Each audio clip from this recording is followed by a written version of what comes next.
U.S. officials say it's precisely that size and location that provide many strategic advantages for American national security.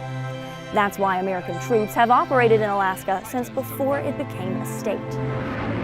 February 18, 23, Thule Air Base, Greenland, 76 degrees north latitude. A transport plane touches down on an ice runway, and 30 soldiers step out into air so cold it feels solid. The temperature is 58 degrees Celsius. The sun hasn't risen in 43 days. At 60 degrees E, steel shatters like glass. Diesel fuel turns to wax. Exposed skin develops frostbite in under 30 seconds. For the next 6 months, these soldiers will live and operate in conditions that would kill an unprepared person within hours. This is about systems, clothing engineered to trap air, bases that melt snow into water, vehicles that idle for months, and routines that replace the sun when natural time disappears. The first soldiers off the plane make a mistake. They breathe deeply. The air at 60 degrees Celsius burns lung tissue. It has a smell, sharp, metallic, almost sweet, because it's so dry that moisture instantly freezes out of it. One soldier reaches for the aircraft door handle with a bare hand. He pulls back immediately. The metal is cold enough to freeze skin on contact. Frostbite in 5 seconds. But the real danger is what they can't feel. Frostbite at this temperature is painless. The cold is so extreme it numbs nerve endings before they can transmit pain signals. A soldier's cheek can freeze solid, turning waxy, white, and hard, and they won't know it's happening. They can't feel it. Their body can't warn them. This is why the buddy system isn't a suggestion, it's survival infrastructure. Every soldier is assigned a partner whose only job during the first weeks outside is to watch the other's face. They're looking for white patches, the color of frozen skin. A soldier can lose their nose, their cheeks, or their fingers without feeling a thing. The person next to them is their only warning system. The instructors demonstrate this during the first outdoor briefing. They ask a soldier to remove his glove for 30 seconds. After 15 seconds, his fingers turn white. After 25 seconds, they're rigid. The soldier tries to put the glove back on. His fingers won't bend. He needs help. Inside the warm glove, his fingers begin to thaw. The pain is excruciating, a burning, stabbing sensation that lasts for 20 minutes. This is mild frostbite. The air is also deceptive. At 60 degrees Celsius with no wind, it doesn't feel wet cold like a winter day back home. It feels dry, almost neutral. New arrivals assume this means they're handling it well. They're not. The cold is stealing heat from their core at a rate their body can't match. Hypothermia begins before discomfort sets in. Intuition will kill you here. Everything that seems logical, breathing deeply, gripping metal, assuming you'd feel frostbite, is wrong. Survival requires training to override instinct. The first real work assignment is building an equipment shelter. Soldiers dig through snow, haul wooden beams, and secure tarps. It's hard physical labor. Their bodies heat up. They begin to sweat. This is the invisible enemy. Sweat is lethal. Here's the mechanism. Hard work generates heat. The body responds by sweating to cool down. Moisture collects in the base layer, the thin shirt and long underwear worn directly against the skin. Then the soldier stops moving. Maybe it's a 10-minute security halt. Their body is no longer generating heat, but their clothing is now damp. At 60 degrees, that moisture flash freezes. The ice forms a layer directly against their skin. It's no longer clothing, it's a heat sink. The frozen fabric sucks warmth from their core at a catastrophic rate. Core temperature drops. Hypothermia begins. Confusion, loss of coordination, eventually unconsciousness. The soldier doesn't die from the cold outside. They die from the ice inside their clothing. The military calls this the no sweat commandment. It's the single most important rule of Arctic survival. The entire clothing system is engineered around this principle. Manage moisture before it becomes a problem. The ECWCS, Extreme Cold Weather Clothing System, is a 7-layer modular system. It's not one giant coat. It's a series of thin layers that trap air. Dead airspace is the insulator. Layer 1 is a wicking base layer, usually polyester or merino wool. Its job is to pull moisture away from skin. Layer 2 adds a second wicking layer. Layers 3 through 5 are insulation, grid fleece or lofted synthetic fill that creates dead airspace. Layer 6 is a waterproof, windproof shell. Layer 7 is the massive overparka worn during static periods. Cotton is forbidden. There's a mantra: cotton kills. Cotton absorbs moisture and holds it against the body. Soldiers caught wearing cotton underwear are disciplined. It's not about comfort, it's about survival. But the system only works if soldiers manage it actively. Every jacket has armpit zips. Every collar has vents. Soldiers are constantly adjusting, unzipping before they feel warm, venting heat before sweat begins. They move slowly, deliberately, to avoid overheating. Speed kills. The goal is to stay in a narrow thermal window, warm enough to function, cool enough to never sweat. A soldier carrying a heavy pack uphill will start to overheat within 5 minutes. They must stop, remove the pack, open their jacket vents, and allow their body to cool before continuing. It feels counterintuitive.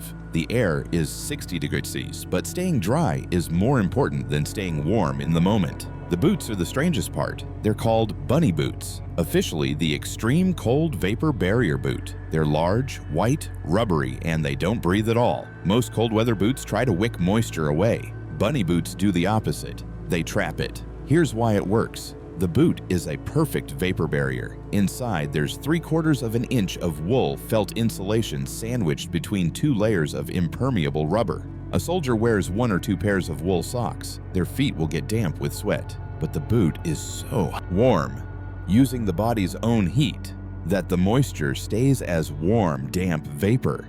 It never gets cold enough to freeze. The problem becomes the solution. The boots have a small air valve on the side. It's not for inflation, it's for pressure release. The insulation is air, and when soldiers fly in non-pressurized aircraft to high altitude, the trapped air expands. Without the valve, the boot would rupture. They open the valve before takeoff and close it after landing. 3 weeks in, a soldier brings his rifle into the heated tent after a 4-hour patrol. The weapon is 60 degrees. The tent is plus 20 degrees. It seems logical. Warm the rifle up, make it easier to clean and inspect. Moisture immediately forms on every metal surface. Condensation appears on the barrel, the bolt, the trigger assembly. The soldier wipes it off and goes back outside. The moisture he didn't wipe, the droplets inside the trigger mechanism around the firing pin in the grooves of the bolt. Flash freezes. In 30 seconds, the weapon is encased in ice. The trigger won't pull. The bolt won't cycle. The rifle is jammed solid. This is the second invisible enemy, condensation. The warmth trap is that warming up is often the most dangerous action. All weapons in the Arctic are stripped of lubricant. The standard military gun oil, CLP, freezes solid at 40 degrees Celsius. A lubricated rifle at 60 degrees Celsius won't fire. The firing pin can't move forward. The bolt can't slide. Soldiers run their weapons completely dry, or they use specialized graphite-based Arctic lubricants that stay liquid. But the real threat is the temperature transition. Soldiers are trained. If your weapon is cold-soaked, it stays outside. You do not bring it into warmth unless you're performing a complete disassembly and inspection. Even then, the weapon must reacclimatize to the cold gradually, or the condensation cycle repeats. The same rule applies to everything. Batteries brought from inside a warm parka into a 60 degrees C air will sweat and short circuit. Radios, GPS units, night vision goggles, all are kept at ambient temperature to avoid moisture formation. Even breathing creates this trap. A soldier wearing a balaclava who breathes directly into the fabric will saturate it with warm, moist breath. The moisture freezes, building up layer by layer until there's a solid block of ice around their mouth and nose. They can't breathe through it. Soldiers are trained to create a breathing tunnel, using a neck gaiter and the parka's fur ruff to channel breath downward and away from their face, venting it into the open air before it can freeze. The ruff is made of real fur, often wolf or coyote. The fur doesn't ice up the way synthetic materials do. The individual hairs shed ice crystals. This is why the military still uses real fur. Nothing synthetic works as well. A mechanic drops a wrench. It hits the ground and shatters into 3 pieces. The steel didn't bend. It fractured like glass. At 60 degrees C, materials change. This is the third invisible enemy, brittle fracture. Standard carbon steel loses its ductility, its ability to deform under stress. Instead, it becomes brittle. A rifle butt striking a rock, a hammer blow, even dropping a tool from waist height can cause catastrophic failure. The metal snaps. All Arctic tools are made from special alloys, often nickel steel, that retain some ductility at extreme cold. Soldiers are trained to handle all equipment gently. You don't strike anything hard, you don't force frozen bolts. The material will break before it bends. Diesel fuel at 60 degrees turns into a waxy sludge. The paraffin molecules crystallize, forming a gel. Arctic-grade diesel is blended with additives to keep it liquid down to 54 degrees. Below that, even treated fuel starts to fail. Engine oil becomes tar. A cold-soaked engine's crankcase is full of lubricant so thick the engine can't turn over. Batteries are the #1 failure point. A standard lead-acid battery loses 80% of its capacity at 40 degrees C. At 60 degrees C, it's functionally dead. Radios, GPS units, night vision goggles, everything stops working. The solution is body heat. Soldiers keep all critical spare batteries inside their parkas, tucked against their chest. Their body warmth keeps the batteries functional. Radio operators sometimes run a tethered battery pack that stays inside their clothing, connected by a cable to the radio on their vest. The soldier becomes a mobile charging station. A vehicle left cold-soaked overnight won't start. Critical vehicles, fire trucks, ambulances, idle 24 hours a day for the entire winter. They run continuously for 6 months. If they're shut off, they won't restart. All other vehicles stay plugged into block heater grids. Electrical heaters installed on the engine block, oil pan, transmission, and battery box keep the core components around, 10 degrees C. Every parking spot is wired. Vehicles stay plugged in anytime they're not moving. The utilidor is the first thing a soldier notices about the base. It's a massive, insulated tunnel about 2 meters square, snaking above the ground between every major building. Inside, there are pipes, cables, and conduits suspended in racks. Some sections are enclosed in metal or plywood. Others are wrapped in thick foam insulation. The whole structure sits on stilts driven into the permafrost. This is the fourth invisible enemy, permafrost. The ground is frozen solid year-round, extending hundreds of meters down. It's as hard as concrete. You can't dig. You can't excavate trenches for pipes. Jackhammers break before the ground does, and even if you could excavate, it wouldn't work. Water pipes buried in permafrost would freeze solid instantly. The base's water supply would stop. Sewer lines would freeze, backing up into buildings. Even heated pipes would fail, not by freezing, but by melting. A heated pipe transfers warmth into the surrounding permafrost. The ice melts, the ground turns to mud. The mud has no structural strength. Buildings above sink and collapse. Roads buckle. Infrastructure fails catastrophically. This happened at early Arctic installations. Engineers tried to use conventional below-ground utilities. Within months, buildings were tilting.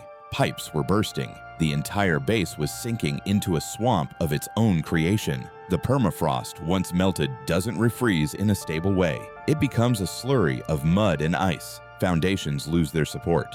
The utilidor is the solution. It's an above-ground utility corridor containing everything a normal city buries. Freshwater pipes, sewer lines, high-voltage power cables, communications and data lines, and heating pipes carrying hot glycol from the central plant. The pipes are heated and insulated. They're also constantly circulating. Water that sits still would freeze even inside an insulated pipe. The pumps run continuously, pushing water through the system at a rate that prevents ice formation. This makes the base's survival infrastructure visible. In a normal city, you don't see the water mains or power grid. They're buried beneath streets. Here, they're exposed. Soldiers walk beside the utilidor every day. They see steam venting from access hatches. They hear the hum of pumps and the gurgle of flowing water. If the utilidor fails, if a pipe bursts, if a heater stops, if the insulation is damaged, the base dies. There's no redundancy for some systems. A water main break at 60 degrees means the pipe freezes solid in minutes. Repairs require cutting out the frozen section and welding in a new pipe while pumps keep water flowing through temporary bypasses. It's emergency surgery on the base's circulatory system. At the center of the base is the power plant. It's the heart. If it stops, everything stops. The plant consists of multiple diesel generators, always running with redundancy built in. The military uses N+2 redundancy. If the base needs 4 generators to meet its power demand, they install 6. 2 are backups. If one fails, the others keep running. If a second fails, there's still 1 spare. This redundancy is non-negotiable. Power failure in the Arctic is a base-killing event. The generators consume hundreds of gallons of diesel per hour. A typical Arctic base might burn through 50,000 gallons of fuel per day during winter. Sure, the fuel burns continuously, 24 hours a day, for 6 months. The logistics are staggering. Fuel must be delivered by ship during the brief summer months when sea ice melts enough to allow access, or by air, year-round at enormous cost. The base maintains fuel storage for an entire winter, plus reserve capacity in case resupply is delayed. But the heat isn't wasted. The generators are wildly inefficient at converting fuel to electricity, maybe 35% efficient. The other 65% becomes waste heat. In a normal power plant, this heat is vented to the atmosphere. In the Arctic, it's captured. Exhaust gases and engine coolant are used to heat glycol, antifreeze that stays liquid at 60 degrees. This hot glycol is pumped through the utilidor to warm every building on base. Radiators in each room are fed by the glycol loop. The base isn't just powered by the generators, it's heated by them. This cogeneration makes the system far more efficient. The same fuel provides both electricity and heat. Water doesn't exist naturally. There are no rivers, no lakes, no rain. The only source is snow. The base has a snowmelt facility, a large, heated building where bulldozers push enormous piles of clean snow collected from designated areas far from vehicle traffic and fuel spills. The snow melts in heated troughs. The water is filtered and treated with chlorine, and it's pumped into the utilidor. Melting 1 gallon of snow at 60 degrees Celsius into drinkable water requires substantial heat input.